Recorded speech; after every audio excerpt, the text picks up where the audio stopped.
Brothers and sisters, I'm so excited. I'm so excited always. I just am so amazed by some of the incredible people that we have a chance to meet and talk to. And today, you are in for a treat. We have a beautiful woman who burst on the music scene in the late 80s with a classic song, Thanks for My Child. And she's been busy ever since. She's currently been touring with Tyler Perry. She produces a weekly live show, and she also hosts in New York. We are so pleased to have Cheryl Pepsii Riley on Bean Soup Radio. Welcome. Well, thank you. Thank you for having me. Oh, absolutely. It's definitely our pleasure. So, Thanks for My Child. That song is unfortunately still so relevant today. Yeah, you're right. Wow, I didn't think of that, but yeah, it's still relevant today. And what I'd like to do is just put a positive spin on it, though we are still speaking on single parenthood. The real basis for the song is just being grateful for your child, and you know, these special little people that we bring into the world so that they can carry the torch on for us, you know?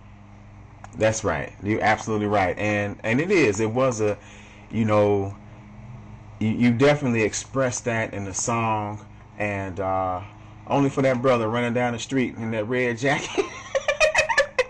Look here. The theme was Thanks for My Child. We wouldn't know his face if he stood right next to us, but we know that red jacket. Right. We know that red jacket. Yeah, but definitely. And, you know, we know there are a lot of great parents out there, male and female, fathers and mothers, doing what they do every day with purpose. But, you know, you do have that single parent situation. But you do it, the theme of it, being thankful for your children, for the gift that they have blessed us with, you know, that definitely was the overall theme, and it's just a great song. Thank you so much. Yes.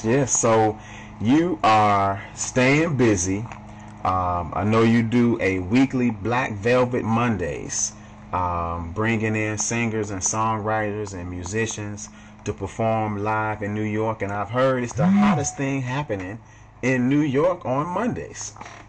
Well, it is. It is my, we've been doing it for 5 years now, and it's one of my personal projects. It's my baby. I'm a band baby. I come from the era of real music where there was a band rehearsing on every block in Brooklyn, you know, somewhere, and, you know, that's where my training kind of came in. You know, of course, I was raised in church and sang in church, but then, you know, you get older and you sing in these bands, and you know, I'm talking about going back to the days where you listen to the records and there was a real bass player playing a real bass, right. A real guitarist, and, you know, the songs had a bridge, go figure, and, you know, just that era of music where everybody didn't have to sound the same, where you could have an Aretha Franklin and Shaka Khan and Nancy Wilson and Angie Bofill and Gladys Knight and,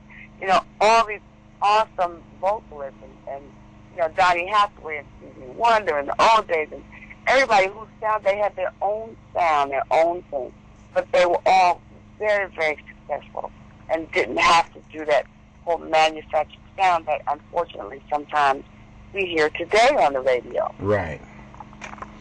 That's so right. I wanted to do a night. There's so many open mics for singers and not enough places for musicians to do what they do and to express the way they express. And so I wanted to do a night that embraced the musicians as well, and it's been so very, very successful.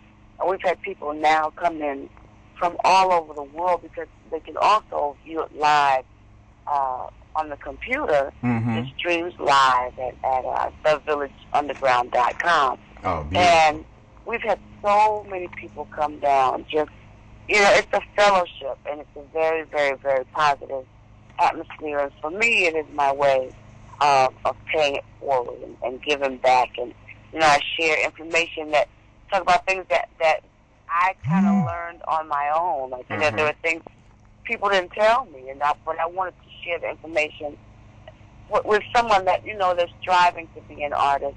There are those other little gems and those other little lessons that sometimes you learn the hard way, and I wanted to prevent, you know, some from having to go through some of the things that I went through. Right. Wow, that's beautiful. And that's so important, because you can help a new artist cut down the time that it takes to get to a certain level when they have that experience from people who've gone before them. Right. Yeah, that's beautiful. I'm going to have to get there. I'm in Chicago, but I'm going to have to get to New York on a Monday so I can enjoy it. And what you're describing really, you know, makes me think of, like you were saying, that reminiscence of just real artists performing live, learning their craft, sharing their gift, and being able to network. I mean, it doesn't get any better than that. No, it's a wonderful platform, and you know, for some people it's kind of just a hobby. You can tell those, but you can also tell those who really, really want this thing, and you know, you want them to come in it the right way and to understand that it's a business, to understand the ups and downs of this industry, to understand that if you really want to do this, if this is your passion, you can't do it for money, because you won't always make money. Right. And you know, if that is your only motivation for doing it, that you might want to try something else. And, you know, I speak about, you know, the difference between being successful and famous. You can be famous for something you don't really want to be famous for. Right. You know what I mean? Yes. You know, and it's fleeting. It's fleeting. And so, you know, you've got to be doing this thing because you love it, because, you know, it's a part of your core, a part of your being. And you know, what I always say, just in general, is that I know that this is a gift that God has given me, and our mantra on Black Story Mondays is to trust your gift. Like, you know, everybody, for a while, everybody was trying to sound like Beyonce. When Beyonce is an incredible performer, and young lady, she's incredibly talented, but she's got that Beyonce market covered. Right. You know what I mean? Do you? There's that can't go out of style. Right. Be you. And then it will always come from a true place. It will always, you know, be that. And so our mantra being trust your gift is finding that thing about you, that thing that God gave you. Wow, that's beautiful. And that goes to the theme of your 2006 CD release, Let Me Be Me. Yes. Chuck Taylor's and music and movies. Oh, look, right. Let me do all the stuff that I know God has for me. Let me be me. And I'm a Brooklyn, New York native, born and raised, and I don't know how to do anything but me. I'm not going to be phony about it. I'm not, I'm not that. So, let me do what I do. Right. And it's another one of those things where, there will be some folks that get what you do, that will dig what you do. There'll be some that won't, and that's okay too. It's America, it's a free country. That's right. I'm gonna be me, because that's all I know how to be, and God made me this way. I'm gonna be this. Right. That's right. That's beautiful. And whenever I talk to people from New York, I have to make this admission. When I was in college and I had New York friends, for the life of me, I could not understand what was so great about New York. I love Chicago. I'm a Chicago guy, love this city, and we used to get into friendly debates. I couldn't understand it until I went to New York. And I had to call them and admit, I said, okay, I got it. I understand why you love New York and why this is such a great place. Well, you know what? But the thing is, it's either one or two things. Either people come to New York and they love it, or they come to New York and they hate it. Right. It depends on your cup of tea. It depends on what your thing is. But for me, like anything there is to do, you can do it in New York. Right. That's right. Anything. Anything. You will find it in New York. You can do it right here. That's you know right. what I mean? That's and right. So it depends. But, you know, the other side of that is a very crowded place. There's a lot of people here. Right. And, you know, and sometimes it can have an interesting energy. But for the most part, it's just always moving, and always busy, and That's always, right.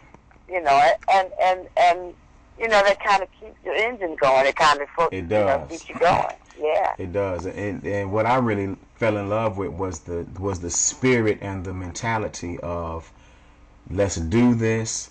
We can do this. We can accomplish things. We can make it happen. Yeah. I had a friend who was there, and we were trying to coordinate getting to a certain location. You know, we're 20-something years old. We're fresh out of. We're still in college, matter of fact. We were up there visiting. And one guy said he didn't have enough money to get there. And my friend said, man, what are you talking about? Even the bums have money in New York. Get over here. Make it happen. Oh, wow. Okay, yeah. Well, yeah.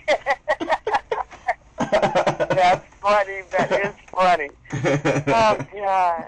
Yeah, you'll see it. Anything there is to see. And it's funny, in the city, you just made me think of there. And I hate to call them bums or whatever, but, well, you know, we have our homeless, and we have some, you kind of think that's kind of where they want to be. They make it work. There's one in Lower Manhattan that walks alongside you with jokes. And he just tells you jokes until you give him money. It's just, he's been doing that for years. It's so funny. And I just saw him recently. It was like, oh, wow, okay, he's still here. Right. Okay, but it's New York, and he's making it happen for him in whatever way he can. That's interesting. Yep. So before we go into a whole New York conversation, you're coming to Chicago. You've been, you've had really a bird's eye view of the Tyler Perry production, the engine, and how it has grown. You've been over 10 years on his productions, and you're coming to Chicago this weekend. Yes, I am. Yes, I am. Wow. So what has that been like? Of course, we hear I think we hear both the R&B and the gospel side. Yes, you do, actually. And let me say that we actually were there at the beginning of this tour. This show that is touring now, Madea Gets A Job, is a wonderful, wonderful show. And we were in Chicago the early part of this tour, and Chicago always comes out and supports. We so appreciate that. And so we're coming back. We'll be back there this weekend. And, I mean, it's been incredible to watch Tyler's empire grow. You know what I mean? We're going on 10 years. It'll be 10 years in next year. And I remember being there before the TV shows and before the film. I remember the first time standing on stage and then showing a trailer for the first film, Diary of a Mad Black Woman. And I mean, from then to now, it's just been incredible. We've watched the audience grow, and we've watched the audience change. Back then, right. You know, we were playing the Regal Theater. Which, right. You know, it's so such a part of history. I've been doing plays for 20 years at least, and so all the shows they go to Chicago, they were going to the Regal Theater. Right. And that's so right. it's such a landmark place, and unfortunate that the shows aren't going there anymore. That's not there. Right. But shout out to the Regal and it was our all the theaters that we ever went to in all these years doing this genre of theater. It was the only all-black stage crew that we knew of. Right. The all-black stage union. Right there at the Regal Theater, right there in Chicago. So Chicago always is a special place in our hearts. And, now we're playing the Airy Crown over there, and it's just to watch the audiences grow and to watch the audience change, from being, our folks in there supporting in the seats and falling back and laughing. And now his audience is like a Benetton ad. I mean, you have the Latinos and the Caucasians and the Asians and just, I mean, everybody is just represented, and it's a beautiful thing. Because is. at the end of the day, his goal is to motivate and inspire and uplift, and everybody needs that. Right. Everybody That's needs right. that. Everybody needs to laugh. Everybody needs just a good time and escape. You know, so it's been incredible Mm-hmm. stand beside him and watch, you know, all this stuff happen. Yeah, I know it is. And you know, and that really reflects to me, even going back to the theme of your CD, Let Me Be Me. He was comfortable doing something that he knew we would enjoy, and he did it so well that other people, see, when you love yourself and you do what's right for you, other people start responding. And that whole idea of trying to do stuff to fit everybody don't necessarily work when that's what you start off with. But when you start off being That's you, right. people are attracted. They, you know, even if they're from different cultures, they like to see you being yourself. They want to see you doing something different. That's right. So that's beautiful. I love it. Yeah, you make a great point, because that is true, and it goes back to the trusting your gift and being who you are. That's right. When you are being you, you don't have to think about it so much. You don't have to think about trying to pretend to be something else. You won't run out of ideas. You just being you. That's right. You know what I mean? And there is that common thread in human nature amongst everyone. That they're universal feelings and things that everyone can relate to at some point. You know, so yeah. And that's what, you know, even with the Black Velvet Mondays, it's the thing that we encourage, you know, for aspiring artists and writers, and to do what feels right to you. Don't try to follow a trend. You know what I mean? Because you think about the people that came along that blazed trails, and you remember it being really different in the beginning, and now you'll see everybody trying to do the same thing. Right, that's right. Those people eventually fall off, and the originators can still go through. They can still cope. They can still do what they do, because it comes from a real place. That's right. Yep, that's right. That's beautiful. So what has been for you the most rewarding aspect, you know, of being on the tour and watching this grow and being really a part of what has made it grow? Well, you know what it is? You can't be around someone so driven and not continue to drive yourself. Does he sleep? You know what I mean? Not ever. Not ever. I mean, it's the schedule that he has, that the way, you know, we almost get concerned. He calls me and Chandra the aunties. And so I have Chandra Corelli, one of the other artists she's been with him for like 17 years, like from when we first started. And we're kind of protective, we are, but he, just the schedule he keeps, it's amazing to me. And, you know, you have to sometimes say, okay, hey, you might need to just take a minute. And I mean, you know, there'll be a couple of days you'll be like, oh, I'm tired. Like, right. And what else would you be when you don't sleep? but it's been just a motivating and inspiring force that gets behind all of us that have been there. You know, because what we've seen is we've watched his dreams become so huge that he's dreamt a bigger dream, and then it motivates you to do the same thing. Go ahead. You know what I mean? And for many of us, you know, like I was already Cheryl Pepsii Riley at that point. You know what I mean? So I had a career. I started in you know, that song, Thanks for My Child, came out in '88. I was already doing this, so it was just yet another thing to just continue to push me toward, you know, just all the things that I know that God has for me. You know, it's been incredible, and it's also been just confirmation for those of us who have a vision that may not be on the same course as, say, someone else's, which is usually the case, and to just keep going and to keep pressing towards that. Because when you feel something so strongly, I just really firmly believe that it has to manifest itself into your reality. Right. Because it couldn't be, so you couldn't burn inside you that much if it wasn't supposed to be. Right. But to just continue to do the journey and to understand that closed doors just are a blessing because they direct you in the direction you should be going in. Go ahead. It just gives you those other connections, other networks, things that we wouldn't even really think about. And so it gives you the opportunity to not stress as much about things you can't control, because at the end of the day, you know there's a master plan. That's beautiful. That's beautiful. Well, I have one final question. Sure. And it's something that has been a burning question for a long time.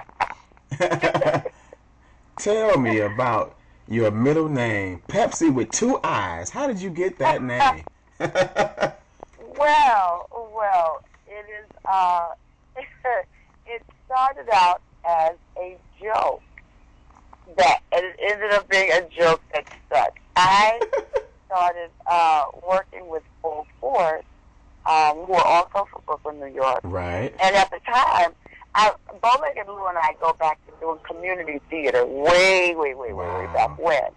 And at the time, they were a local group in New York, and it was myself and some friends of mine. We had a group called Stargaze. And, we did the local clubs and that kind of thing. And so initially, they started doing, songs, and they did the Real Roxanne and all that stuff, and right. the PFO. And then Lou called me one day, played this song for me, and I didn't. I said, well, I'm in this group now. I don't want to, abandon the group. I don't want to step out of that right now. And I appreciate the call. Thanks so much. And a year later, that song came out, and it was recently been called Jams, I Wonder If I Take You Home. And initially I thought, wow, that was my one shot, and I blew it. And also, and in that time, within that year, the group that I was so loyal to had disbanded. So, I was just like, oh, God, I can't believe this happened. But I also know now, wisdom, age and wisdom is a wonderful thing. You realize that I wasn't supposed to be Cheryl and Coach yet. So, fast forward to getting another opportunity to work with them, and we had done the music before we actually got the deal. And so they were saying one day, we were in the studio, and the guys were like, we got to get you a name, because if anybody's familiar with Full Force, they all have these crazy names like Bow-Legged Lou and Baby Jerry. Right. Right. There's only one Lisa on Lisa's birth certificate, trust me. Right. So, at the time, there happened to be a can of Pepsi on counter. And somebody said, oh, we should call you Pepsi. So we laughed about it. It was a joke. I forgot it was a joke. And then a couple of weeks later, Lou called and he said, me and the guys have been talking, we've been thinking about this thing, and I thought, maybe we could use Pepsi. A bubbly personality. Right. A bubbly personality. I was like, what? Okay, really? Is that the best we can do? Really? How am I going to think I just lost my mind? And now, but what is interesting about that is Pepsi has always been my mother's favorite soft drink. Wow. They didn't know that, of course. Right. I like Strawberry Crush. But so, we said, okay, I went ahead and said, all right, well, let's try it. And what is interesting is that it has stuck for so long. And people who actually knew me before that will call me Pepsi before they'll call me Cheryl. And so it's a name that stuck, and it's funny because most people have to say the whole name. It's kind of like a tongue twister, like Cheryl Pepsii Riley. They just blurt it all out. Right. You have to say the whole name. You have to. Yeah, you have to say the whole name. So, it started out as a joke that stuck, and here I am today. Well, I think it's much better than Cheryl Strawberry Crush Riley. Yeah, I think that would be a little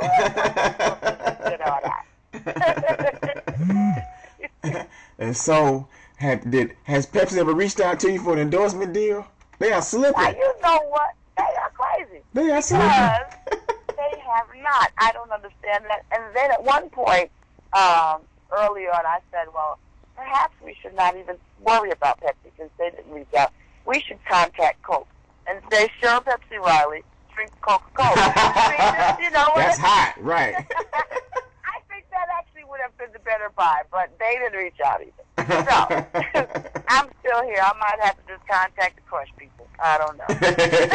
Right. Fanta somebody. RC Somebody, Cody. come on. They are slipping. Mountain Dew. I'm saying. You in front of thousands of people every other night. That is what I'm saying. That's what I'm saying. Somebody pay attention. Pay attention. Yeah, that's beautiful. Well, I'm glad to see you shaking and moving and still doing what you love to do and sharing your gift with so many other people. Oh, well, thank you so much. It is just, it's, I'm blessed because it is, of course, by nothing I'm doing. It is definitely God who is just orchestrating this whole thing and driving this car. So I am blessed, and I'm always grateful. Especially your audience from Chicago, and they come out and they support me in my own endeavors, and I so appreciate that. So thank you to your listening and reading audience. Oh, absolutely. Well, we thank you. And, as soon as I posted an article about you coming, that was the first thing one of my viewers posted on Facebook. Oh, yes, I will be there. Oh, cool. They're going to love the show. They will love it. Yes, we definitely look forward to seeing it. We appreciate you for being on the Bean Soup Radio Show. And, of course, you can always you're welcome to come on the show anytime you want to talk about anything that you're doing. You are somebody we would love to have on again. Well, thank you so much, because I'm working on some new music, so I'll definitely be back. That's what's up.